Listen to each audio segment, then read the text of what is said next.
தயவு செய்து இருக்கிறதுலே மோசமான கேரக்டர்ஸ். இந்த கேரக்டர் இருந்தால் வண்டியாக உங்களை கூட்டு போயிட்டு உங்களை அழிச்சிடுவாங்க. நல்லா புரிஞ்சுக்கிட்டா எவ்வளவு பெரிய பலசாலியாக இருந்தாலும் அவங்ககிட்ட சண்டை போட்டு நாம் வெற்றி பெற முடியும். ஆனால் நல்லா புரிஞ்சிக்கல அப்படின்னா உங்களை விட மோசமான பலகீனமானவனும் உங்களை அழிப்பான். அப்படி தான் இப்போ நடந்துட்டுருக்குது. உங்களை ஒருத்தன் அழிக்கிறான், ஒருத்தன் வஞ்சிக்கிறான், ஒருத்தன் மோசமாக நடத்துகிறான் அப்படின்னா நிச்சயமாக சொல்கிறேன், அவன் உங்களை விட பலசாலி நீங்கள் நினைக்கிறீங்க. சத்தியமாக இல்லை, உங்களை விட பலகீனமானவன். ஆனால் உண்மையை புரிஞ்சுக்கிட்டாதான் நீங்கள் ஃபைட் பண்ண முடியும். ஃபைட் பண்ணாதான் நீங்கள் வெற்றி அடைய முடியும். அதனால் இந்த பதிவை முழுவதுமாக கேட்கணும். கேட்டால் தான் அன்பை சாயில 100% வெற்றியை எதிர்பார்க்க முடியும்.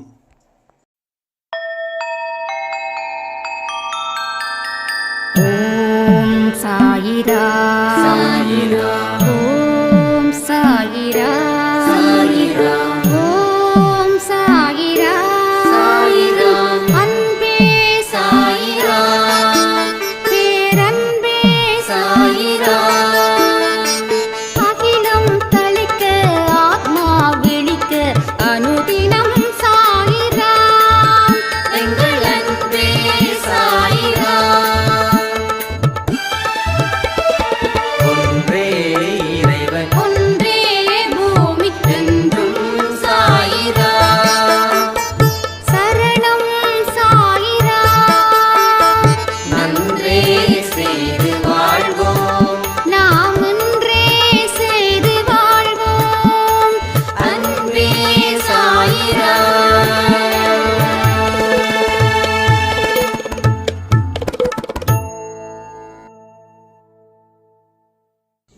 சாயிராம். என் உயிரின் உயிரானவர்களே, இன்னைக்கு நாம் ஒரு ஷார்ட்ஸ் கொடுத்துருந்தோம். அதில் அன்பை சாய் குடும்பத்தில் இருக்கிறவங்க நேரடியான சாய்பாவோட பார்வையில் இருக்கிறவங்க அப்படின்னு. அந்த ஷார்ட்ஸை கேட்ட உடனே ஒரு சாய்ராமுக்கு உடம்பெல்லாம் புல்லரிச்சிடுச்சு. அவங்க சொல்கிறாங்க, நிச்சயமாக நீங்கள் பேசக்கூடிய வார்த்தைகள் உங்களுடைய கற்பனைக்குள்ளேயே இல்லை. நீங்கள் சொல்லக்கூடிய சில வார்த்தைகள் என்னோட மனசில் என்னமோ பண்ணுது. இன்னமும் இந்த அன்பை சாய் குடும்பத்தை ஆழமாக நேசிக்கிற அளவுக்கு அந்த சில நொடிகள் வந்த பதிவு என் வாழ்க்கையே மாத்துச்சு அப்படின்னு. அதாவது நான் திரும்ப திரும்ப சொல்ற ஒரே பாயிண்ட், திராட்சை இது எல்லாருக்கும் பயன்படும். அதாவது கொத்தா இருக்கக்கூடிய திராட்சைக்கு விலை அதிகம். அதே திராட்சை கொத்து இல்லாமல் சும்மா பரவலாக இருக்கும், அதுக்கு விலை கம்மி. இது ஒரு அரை கிலோ 30 ரூபா அப்படின்னா அது 3/4 கிலோ 30 ரூபா. அதுவும் வேற, எல்லாம் ஒன்றுங்க, ஒரே டேஸ்ட்டுங்க. இது கொத்து இல்லாமல் இருக்கிறதுங்க அப்படின்னு. அப்போது இங்கே என்ன புரிஞ்சுக்கணும், அன்பை சாய் குடும்பத்தில் ஒரு குடும்பத்தை ஏற்படுத்தி இங்கே எல்லோரையும் ஒற்றுமையாக உட்கார வச்சு ஒரு நாளும் 2 பதிவோ 3 பதிவோ 4 பதிவோ அவர் கொடுக்க வைக்கிறார். அதனால தான் இந்த மாதிரியான நிகழ்ச்சிகள் உங்கள் வாழ்க்கையில் நடந்துக்கிட்டு இருக்குது. நிறைய பேர் பிரிஞ்சு சாமி கும்பிடுவாங்க. அதாவது கிறிஸ்டியன்ஸ் அண்ட் முஸ்லீம்ஸில் எனக்கு ரொம்ப பிடிச்சது என்ன தெரியுங்களா, ஒன்றா பிரார்த்தனை பண்ணுவாங்க ஒரே நேரத்தில். அதுவும் முஸ்லீம்ஸ் ஓரளவுக்கு தெரியும். ஆனால் கிறிஸ்டின்ஸ் நிறைய பேர் என்ன பண்ணுவாங்க, கைகளை கோர்த்து பிரார்த்தனை பண்ணுவாங்க. ஒன்றுக்கு மேற்பட்டவர்கள், அதை கூட்டு பிரார்த்தனைன்னு சொல்லுவாங்க. ஒன்றுக்கு மேற்பட்டவர்கள் கைகளை கோர்த்து கடவுளை வணங்கும் போது எவ்வளவு பெரிய அற்புதங்கள் நடக்குதுன்னா, ஃபஸ்ட்டு அந்த குடும்பத்தில் ரொம்ப நிம்மதி கிடைக்கும். அடுத்தது அந்த குடும்பத்துக்கு தேவையான விஷயங்கள் கேட்கறதுக்கு முன்னாடியே தொடர்ந்து கொடுத்துக்கிட்டே இருப்பார் கடவுள். இது மாதிரி அந்த கூட்டு பிரார்த்தனைகள், வீட்டில் இருந்து ஆரம்பிக்கக்கூடிய பிரார்த்தனைகள், அதுக்கே அவ்வளவு ஒரு வேல்யூனா, இங்கே அன்பே சாய் குடும்பத்தில் ஒரே நேரத்தில் 8 மணிக்கு நம்ம பப்ளிஷ் பண்ணுறோம் அப்படின்னா, அதை எல்லாரும் ஒன்றா சேர்ந்து கேட்கும்போது அதில் கிடைக்கக்கூடிய பலன்கள் தான் இங்கே சில பேர் அறுவடை செய்கிறாங்க. சிலர் ஏன் இந்த சிலர் சொல்கிறேன்னா, பலர் விதைச்சாச்சே இனி என்ன பண்ணணும் சொல்லி விட்டாங்க. அந்த விதை எங்கெங்கேயோ போச்சு, எதுவுமே பயன் அளிக்கலை. அப்போது நான் விதைச்சதை அறுவடை பண்ணலையேன்னு சொல்லி ஒரு மூட்டையை வச்சுக்கிட்டு, அதாவது சாக்கை வச்சுக்கிட்டு நிற்கிறாங்க. அந்த சாக்கில் விதைச்சதை எடுத்துகிட்டு வரலான்னு. ஸோ வெறுங்கையா போனால் வெறுங்கையாக தான் வரணும். அப்போ அதுக்கு உண்டான மெயின்டெனன்ஸ் யார் பண்ணுவா? விதைச்சா போதுமா? அதுக்கு கரெக்டான அளவில் தண்ணி ஊற்றணும். அதுக்காக 10 நாளைக்கு தண்ணி ஊற்ற முடியாது, அதனால் ஒரே நேரத்தில் தண்ணியை நான் விட்டுட்டேன் அப்படின்னு சொல்கிறது பைத்தியக்காரத்தனம். இல்லை நேற்று தான் தண்ணி விட்டேன், இன்னும் 2 வாரம் கழிச்சு தண்ணி விட்டேன்னு சொன்னால் அதுவும் பைத்தியக்காரத்தனம். தினமும் தண்ணி விடணும், தண்ணி நிலத்தில் தங்காத மாதிரி பார்த்துக்கணும். இதெல்லாம் பண்ணணும். இதெல்லாம் பண்ணாதான் அறுவடை பண்ண முடியும். அதனால தான் சிலர் மட்டும் அறுவடை பண்ணுறாங்க, பலர் வெறுங்கையோடு நிற்கிறாங்க. அந்த பலருக்கு புரிய வைக்க தான் நம்ம இன்னும் கஷ்டப்பட்டுட்டு இருக்கோம். ஏன்னா 100 பேர் ஸ்டூடெண்ட்ஸ் இருக்காங்கன்னா 10 பேர் பாஸ் பண்ணால் போதுமா? அப்போ அந்த 90 பேர், அந்த 90 பேர் தான் முக்கியம். பாஸ் பண்ணவங்க முக்கியம் இல்லை, பாஸ் பண்ணாமல் ஃபெயிலாக இருக்காங்களே அவங்க தான் முக்கியம். ஆனால் இப்போ என்ன பண்ணுறாங்க, ஸ்கூல்ஸில் ரொம்ப படிக்காத ஸ்டூடெண்ட்ஸ்லாம் என்ன பண்ணுறாங்க, ஸ்கூலை விட்டு நிறுத்திடுறாங்க. ஏன்னா படித்த பசங்களை தான் எடுத்து ரிசல்ட்டு 100க்கு 100 காட்டணும். எல்லாமே 90க்கு மேலே மார்க் எடுக்கணும். 90க்கு கீழே எடுத்தால் கூட எக்ஸாம் எழுத வேண்டான்னுறாங்க, டிசிக்கு கொடுத்துட்றாங்க. அப்போ அந்த படிக்காத பசங்களை படிக்க வைக்கிற பொறுப்பு டீச்சருக்கு இருக்கணும், ஆனால் டீச்சருக்கு இல்லை.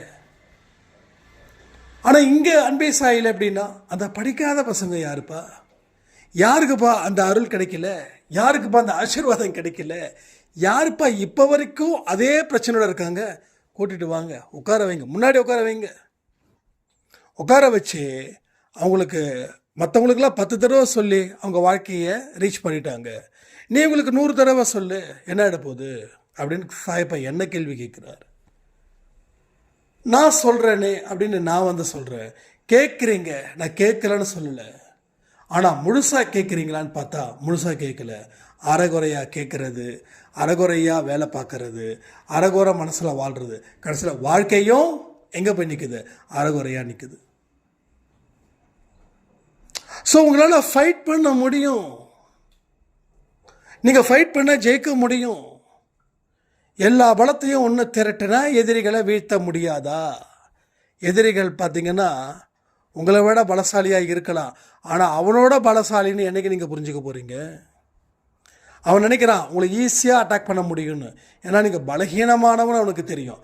ஆனால் அன்னைக்கு தான் நீங்கள் பலகீனமாக இருந்தீங்க, இப்போது நீங்கள் பலசாலியாக இருக்கீங்களே, அது அவனுக்கு தெரியாது இல்லை.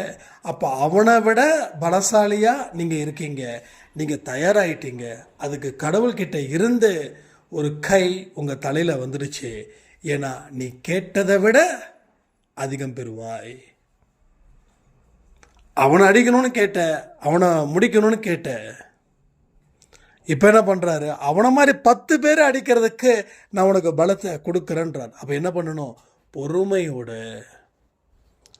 நம்பிக்கையோட, உண்மையாக, நல்ல மனநிலையோட நீங்கள் கடவுள்கிட்ட நிற்கும்போது அவர் உங்களுக்கு ஒருவனை இல்லை 10 பேர், நீங்கள் யாரை பலசாலின்னு நினச்சிக்கிட்டு இருந்தீங்களோ அவனை விட 10 மடங்கு அதிகமானவனை கூட நீங்கள் அட்டாக் பண்ண முடியும். ஸோ அதான் சொல்கிறேன், this is a right way. This is a right way, this is a right time. இதுதான் சரியான வழி, இதுதான் சரியான நேரம். இந்த நேரத்துலையும் இல்லைப்பா முடியாதுப்பா அப்படின்னா உன்னோட பலம் குறைந்து காணப்படுவாய். உன் வாழ்க்கையில் அடுத்த முயற்சியை எடுக்கிற, நீ கீழே விழுந்துட்ட, ஆனாலும் நீ கீழே விழுந்தது உனக்கு தப்பாக தெரியல. இதுக்கு முன்னாடி நீ தோத்தது உனக்கு அவமானமாக இருந்தது, ஆனால் இப்போ நீ தோத்தது உனக்கு தப்பாகவே தோணலை. ஏன்னா இந்த தோல்வியில் ஒரு பெரிய பாடத்தை நீ கற்றுக்கிட்ட. அந்த பாடம் உன்னை உயர்ந்த இடத்துல உட்கார வைக்குது. ஸோ ஒரு எக்ஸலண்ட்டான பிளேஸில் நீ இருப்பாய். உன்னுடைய கஷ்டத்தை நினைத்து கொண்டு அவரிடம் செல்லாதே. கஷ்டம் தீர்ந்துடுச்சுன்னு அவர்கிட்ட செல். கஷ்டம் இருக்குதுன்னு சொல்லி ஷீரடி போகாது. கஷ்டம் முடிஞ்சிடுச்சுன்னு சொல்லி ஷீரடிக்கு போ. முடிஞ்சிடுச்சுன்னு சொல்லி போகும்போது இருக்கக்கூடிய மைண்டு, கஷ்டம் இருக்குதுன்னு நினச்சிக்கிட்டு போகிற மைண்டு, ரெண்டு மைண்டுக்கு ரொம்ப டிஃப்ரெண்ட் இருக்கும். ஒன்று சோகம், இன்னொரு மைண்டு சந்தோஷம். உனக்கு சந்தோஷம் அப்படின்ற மைண்டு இருந்தால் தான் உன்னுடைய ஆரோக்கியமான செல்ஸ்கள் இம்ப்ரூவ்மெண்ட் ஆகும். எனக்கு அதை புரிஞ்சுக்கணும். உனக்கு சந்தோஷமே இல்லைன்னா ஆரோக்கியமான செல்ஸ்கள் எல்லாமே செத்து போயிட்டே இருக்கும். நம்ம உடம்புல 2 விதமான பாக்டீரியா இருக்குது, தெரியும்ல உங்களுக்கு. ஒன்று நல்ல பாக்டீரியா, இன்னொன்று கெட்ட பாக்டீரியா. அப்போ நல்ல பாக்டீரியா இருந்துச்சுன்னா உடல் ஆரோக்கியமாக இருக்குதுன்னு அர்த்தம். கெட்ட பாக்டீரியா இருந்துச்சுன்னா உடல் மோசமாக இருக்குதுன்னு அர்த்தம். அப்போது நல்ல பாக்டீரியா செத்து போயிட்டு கெட்ட பாக்டீரியா அதிகமாக இருக்குது. அது போல தான் இங்கே உன் மைண்டுக்குள்ளே இருக்கக்கூடிய அந்த ஹாப்பினஸ் இல்லைன்னா உனக்கு கான்ஃபிடென்ஸ் இல்லாமல் போகும். கான்ஃபிடென்ட் இல்லைன்னா உன் வாழ்க்கையில் ஒரு சரியான ஒரு இடத்துல நீ போகாமல் நீ எளிதில் உன்னை விட பலகீனமான மரங்களாக இருக்காங்க இல்லையா, அவங்களால கூட நீ வீழ்த்தப்படுவாய்.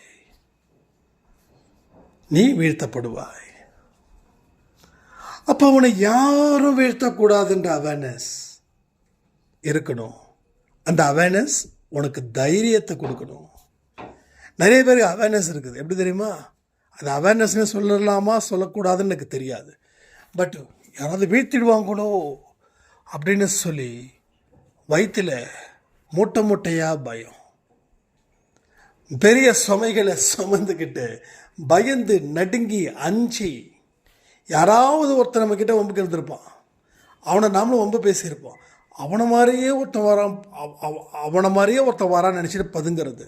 அப்புறப்பா நல்ல வேலை நான் அவனு நினச்சேன், நல்ல வேலை அவன் இல்லைன்னு. ஏன் சிலருக்கு இல்லை பலருக்கு இந்த பிரச்சனை வருதுன்னா நீங்கள் அவனை பார்த்து பயப்படுறீங்க, நீங்கள் பலகீனமாக இருக்கீங்க. முதல்ல உண்மையை ஒத்துக்க இங்கே மனசு இல்லைங்க யாருக்குமே. சீரியஸாக சொல்கிறேனே, ஒத்துக்க மனசு இல்லை. நானா என்னையா கேட்குறீங்க? நான் எவ்வளோ தைரியமானவங்க தெரியுமா? நான் எவ்வளோ நம்பிக்கை வச்சுருக்கேன் தெரியுமா? அன்பே சாயலே நம்ம ஏதோ ஒரு கேள்வி கேட்குறாங்க, நம்ம ஆன்சர் பண்ணணும்னு வச்சுக்கோங்களேன். இல்லை தம்பி அப்படி மட்டும் நினச்சிடாதீங்க, சாய்ப்பா மேலே நான் எவ்வளோ பெரிய நம்பிக்கை வச்சுருக்கேன் தெரியுமா அப்படின்வாங்க. அப்போது நம்பிக்கை வச்சுருந்தீங்கன்னா இப்போ என்ன பிரச்சனை, ஏன் இந்த பிரச்சனையை ஹேண்டில் பண்ண முடியல, அதுக்கு பதில் வராது. அப்போது தெரிஞ்சு பண்ணுறாங்களா தெரியாமல் பண்ணுறாங்களான்னு தெரியாது. ஆனால் அன்பே சாயலை பொறுத்த வரைக்கும் நம்ம குடும்பத்தை பற்றி நானே கேவலமாக பேச முடியுமா? ஸோ தெரியாமல் தான் பண்ணுறாங்க நினச்சிக்கிட்டு நான் ஆன்சர் பண்ணிகிட்ருக்கேன். அப்போது எந்த ஒரு விஷயத்தையும் ஏற்றுக்கக்கூடிய பக்குவம் இருக்கும்போது தான் யாராவது ஏதாவது சொன்னாங்கன்னா அந்த சொல்லக்கூடிய விஷயங்கள் அவங்க வாழ்க்கைக்கு முழு அளவில் பயன்படுது. ஏற்றுக்கல அப்படின்னா யார் என்ன சொன்னாலும் சாயப்பாவே லெக்சர் எடுத்தாலும் முடியாது. ஸோ இந்த விஷயத்தை தான் நான் தொடர்ந்து சொல்லிக்கிட்டேன். அக்செப்ட் பண்ணுங்க, எதுவாக இருக்கட்டும், என்ன வழியாக இருக்கட்டும், என்ன இழப்பாக இருக்கட்டும். ஒரு நல்ல மனுஷன் நினச்சோமா அவன் ரொம்ப மோசமான மனுஷனாக இருக்கானா? நல்ல மனுஷனாக இருக்கும்போது எந்த மனநிலையில் நீங்கள் சிரித்த முகத்தோடு இருந்தீங்களோ அதே மனநிலையோட அவன் மோசமானவ அப்படின்னு தெரிஞ்சும் நீங்கள் அதே மனநிலை இருந்து பாருங்களேன், அங்கே தான் நீங்கள் நிற்கிறீங்க. ஸோ மைண்டை சரிசமமாக எவன் ஒருவன் வைக்கிறானோ அவன் நினைத்து பார்க்க முடியாத ஒரு வசதியான, அருமையான, அற்புதமான வாழ்க்கையை அவன் வாழ்ந்தே ஆகணும். வாழணும் இல்லை, வாழ்ந்தே ஆகணும். பட் அவன் மைண்ட் எப்படி இருக்கணும்? இங்கேயும் சாயக்கூடாது, அங்கேயும் சாயக்கூடாது, லெஃப்ட்லேயும் கிடையாது, ரைட்லேயும் கிடையாது. ஸோ அந்த போராட்டம் தான் நமக்கு முக்கியம். குருட்டு நம்பிக்கையில் தைரியத்தோடு பேசிட முடியாது. தனியாக இருக்கும்போது அவன் என்ன சிந்திக்கிறான் அது முக்கியம். 4 பேர் முன்னாடி நான் அப்படி இப்படின்னு சொல்லிக்கிட்டு வீட்டுக்குள்ளே ரூமுக்குள்ளே யாரும் இல்லாதப்போ ஐயையோ இப்படி ஆயிடுச்சே, எப்படி நான் காப்பாற்றுவோன்னு சொல்லி சாமிகிட்ட போய் கெஞ்சிடுறது போல. ஸோ எல்லா இடத்துலையும் எமோஷ்னல் உங்களை என்ன பண்ணுது? கொண்டு போய் அழிக்குது. எங்கேயோ கொண்டு போய் அழிக்குது. வண்டியாக கூட்டு போகுது. எல்லாம் வண்டி ஃபுல்லு. ஏன்னா எல்லாம் எமோஷ்னல் கேரக்டர்ஸ் எல்லாம். அதாவது பிறந்து 10 வயசு ஆனதோ அங்கேருந்து அந்த எமோஷ்னல் ஸ்டார்ட் ஆகுது. என்னப்பா பிரச்சனை, என்ன தம்பி பிரச்சனைன்னா, என்ன பண்ணுறதுன்னு தெரியல, நாளைக்கு வர ஹோம்ஒர்க் வேறு இருக்குது அப்படின்னு. ஸோ அவங்களும் யார், டீச்சர்ஸும் அந்த குழந்தைங்க லைஃப்பில் விளையாடுறாங்கன்னா பேரண்ட்ஸும் அவங்க குழந்தையோட லைஃப்பில் விளையாடுறாங்க. இப்போ டீச்சருக்கு ஒரே பிரச்சனை என்னென்னா, பையன் நல்ல மார்க் எடுத்தால் இவங்களுக்கு கொஞ்சம் ப்ரொமோஷன்ஸ் கிடைக்கும், அடுத்தடுத்த ஹையர் கிளாஸ் போகணுன்னு சொல்லி படி படி படி. இப்போ பேரண்ட்டுக்கு என்ன பிரச்சனை அப்படின்னா, எங்கள் சொந்தத்தில் என் குழந்தை நல்லபடியாக படித்து ஃபஸ்ட்டு ரேங்க் வரணும், அதை நான் ஸ்டேட்டஸ் வைக்கணும். இந்த ஸ்டேட்டஸ் ஏன் தான் வந்ததுன்னு தெரில. அதாவது ஒருத்தர் சந்தோஷமாக இருந்தாலும் நான் சந்தோஷமாக இருக்குன்னு காட்டுறான், அது கூட ஒரு வேளை ஒத்துக்கலாம். நம்ம அன்பை சாயில் கூட பார்த்திங்கன்னா நிறைய நான் ஸ்டேட்டஸ் பார்க்குறது கிடையாது, உங்களுக்கு தெரியும், நான் அதிகமாக யாரும் பார்க்குறது கிடையாது. ஏதோ சம்டைம்ஸ் யாரோ சொல்லுவாங்க, ஆனால் கொஞ்சம் ஸ்டேட்டஸ் பாருங்கள் நான் வச்சுருக்கேன் அப்படின்னும்போது அந்த டைமில் நம்ம அவைலபிளாக இருந்தோம் பார்த்தோம் அப்படின்னா அப்போ சரி ஓகே பார்த்தோம், ஹாப்பிம்மா ஹாப்பி. சம்டைம்ஸ் சில பேர் குழந்தையோட பர்த்டே, இது மாதிரி வெட்டிங் டே, இது மாதிரிலாம் போட்டிருக்கும்போது அதை பார்த்த உடனே நான் விஷ் பண்ணுவேன், பர்த்டே விஷஸ் பண்ணுவேன், இல்லை வெட்டிங் டே விஷஸ் பண்ணுவேன். அப்போது என்ன சம்டைம்ஸ் என்ன அது கொஞ்சம் நம்ம கொஞ்சம் சோம்பேறித்தனமா அப்படியே அது பாட்டு போயிட்டே இருக்கு. அப்போ பார்த்தீங்கன்னா நிறைய, அதாவது இந்த பெண்கள் ரொம்ப எமோஷனலாக இருக்காங்களாம். ஏங்க அதை ஸ்டேட்டஸில் வெளில வைக்கிறீங்க? ஏற்கனவே நம்ம நெத்தியில் பட்டை அடிக்கிறதுக்கு பல பேர் கிளம்பிட்டாங்க. இப்போது நீங்கள் ஒரு குழப்பமாக இருக்கீங்கன்னு தெரிஞ்சால் இன்னும் குழப்பத்தை ஏற்படுத்துவாங்களா இல்லையா? ஸோ முதல்ல நம்மளுடைய வீக்னஸை வெளியில் சொல்கிறத நாகரிகம்னு நினைக்கிறீங்களா? நாகரிகம் இல்லை, அதுதான் நம்மளை நாசம் செய்யும். நாகரிகன்ற பேரில் நாசத்தை தான் விளைவிச்சிட்டு இருக்குது. ஸோ நீங்கள் எப்படிப்பட்டவங்கன்னு உலகத்துக்கு ஈஸியாக காட்டுறீங்க. அவன் அழகாக பிளான் பண்ணிட்டான், எந்த இடத்துல அட்டாக் பண்ணணுமோ அந்த இடத்துல அட்டாக் பண்ணு. ஸோ பலமானவன் ஏன் தெரியுமா வீழ்ச்சி அடைகிறான்? அவனோட பலகீனத்தை எதிராளி பயன்படுத்தி அவனை அழிக்கிறான். எவ்வளோ பெரிய பலசாலியாக கூட இருக்கட்டுமே, அவனுக்குன்னு ஒரு பலகீனம் வெளியில் தெரிஞ்சிடுச்சுன்னா அந்த பலகீனத்தினாலே அவன் வீழ்த்தப்படுகிறான். எத்தனையோ அரசியல் விஷயத்துலலாம் நடந்திருக்கு, அதெல்லாம் சொல்லக்கூடாது. நிறைய இடத்துல இவங்களோட பலகீனம் என்னவோ அதற்கு தகுந்த மாதிரி காயை நகர்த்தி வீழ்ச்சி அடைய வைத்து அவர்களை உண்டு இல்லைனாக்குவாங்க.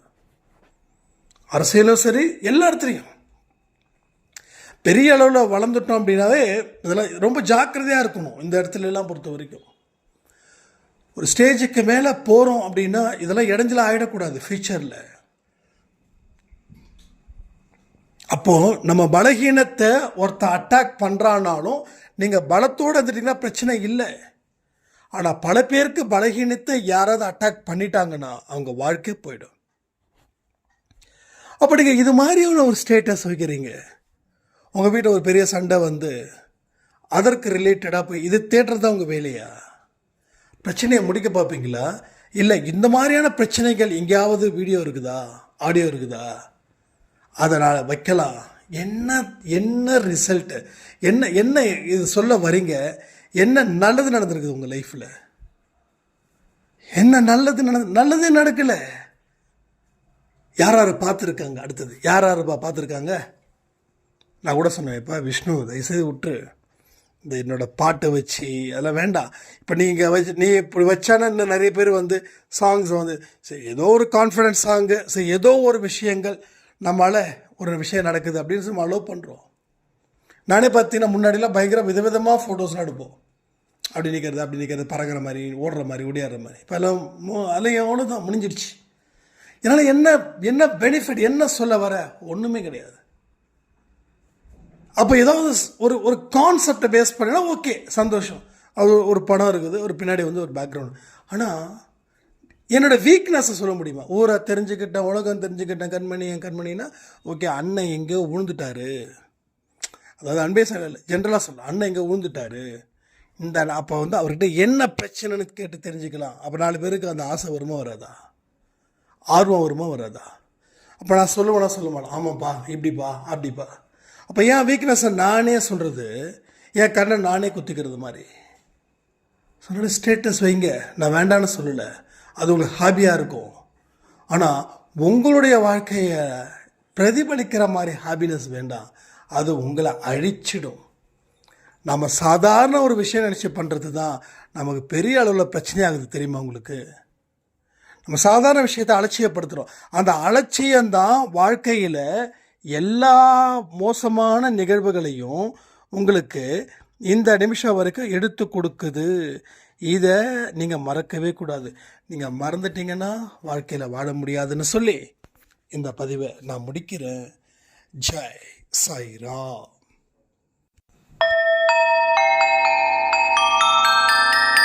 ஓம் சாயிரா. ஓம் சாய்.